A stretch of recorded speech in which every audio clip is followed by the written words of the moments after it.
Hi, hello there.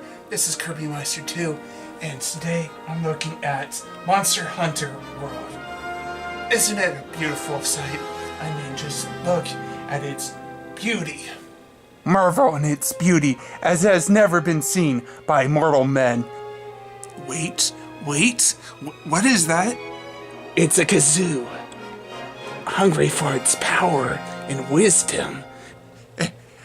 And now there's it's a Raytheon, just looking to also obtain its massive power. Wait a second. And here's the Raytheon also comes to protect its lover against the kazoo. Now they're fighting over it. Oh god. And into the fray comes a Nakagura just about. Oh god. Oh, this is just intense. Yeah, dude. Yeah, come on, fight.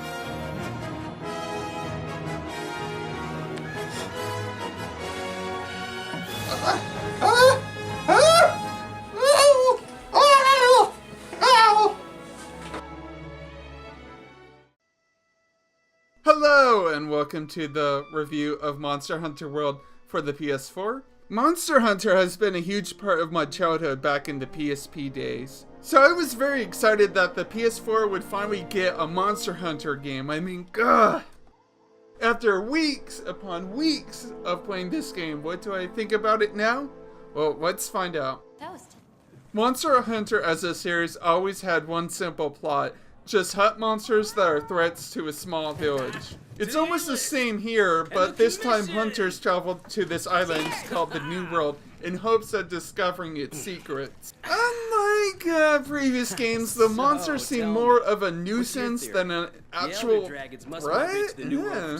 And there is more of a cast of characters that are shown in this game, with loads more of cinematic cutscenes than any previous title.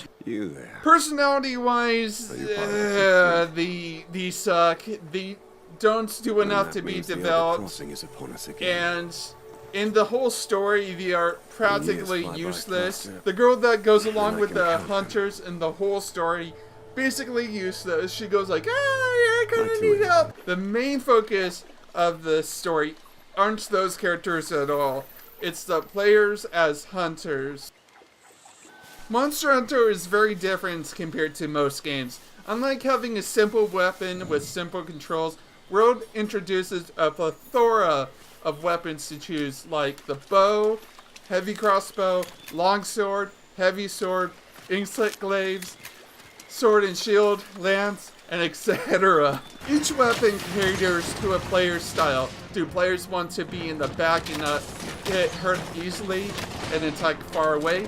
Or do players want to be in the center of the action to be able to risk themselves to deal big damage? It's up to the player's choice, sure, but they can change during missions.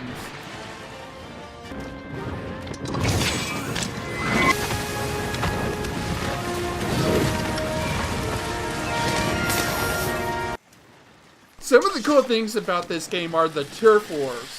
Previous games had two monsters in the same area, and that would be very disastrous for hunters. So they would have to wait until both of the monsters left the area. In this game, with enough provoking, two monsters can duke it out to the death to do serious damage, yeah!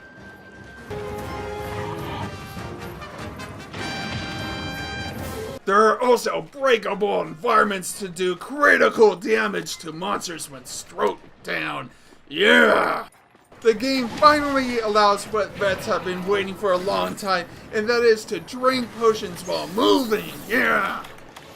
Lastly, mounting monsters is back, but more mainstream to hold the R2 button when they want to brush the hunter off.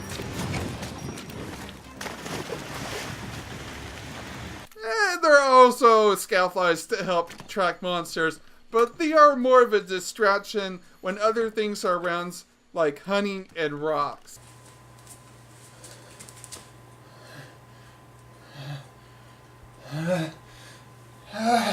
Shut up! The thing that makes Monster Hunter great of a series, however, is the sense of fighting against all the odds by adapting to the patterns of each monster. After overcoming the challenges, there was a great satisfaction the hunter gets when carving the carcasses of the towering beasts that he killed and upgrading their armor with those pieces of the dead. Not doing so ensures the unavoidable defeat of those that don't want to progress and quit all around. Those that learn and adapt will be victorious against those that be feared. Speaking about what makes the series strong are the fearsome creatures themselves, the monsters. And I will have to be blunt on this and say I was kind of disappointed. Unlike most games that had different variety of monsters like the Kongula and Kazoo and the Zura Bear, this game is more focused on a wyvern and lizard-like design. Where are my Kazoos and Karens and Nakaguras and Devil Joes and Iodromes? Where are the creative monsters in this Monster Hunter game? Despite that, however, the environments are not just only drastically better in aesthetics, but no longer are areas barricaded by loading screens. Yes! This was something that longtime vets hated about the series when it came to immersion.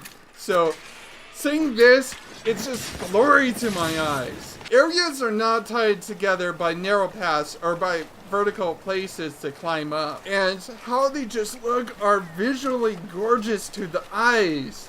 Unfortunately, because of how massive these places are, there aren't a variety of them. Monster Hunter Generations was on the 3DS, and despite the loading screens, had 20 locations compared to this visual marvel. So why couldn't this game have a little bit more?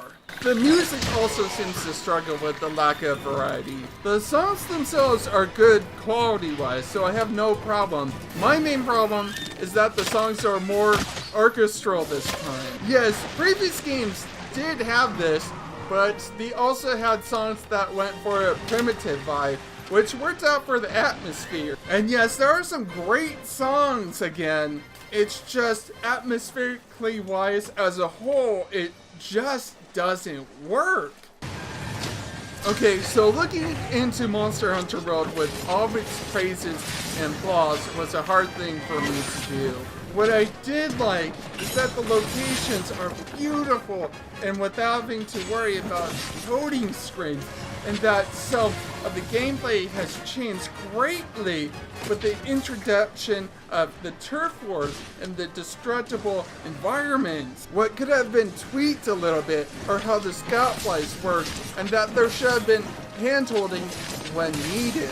Looking at one of the biggest DLC kings, I do ask Capcom to give us more locations and monsters in the future. Previous games survived long enough because of that variety, but I don't see it happening with this game unless that happens. Despite all that, I did enjoy this game to the point that I do recommend this for beginners and kind of for the series vets. This is a game that can be played for hours and hours, even after the story mode. This is Kirby Meister 2, signing out.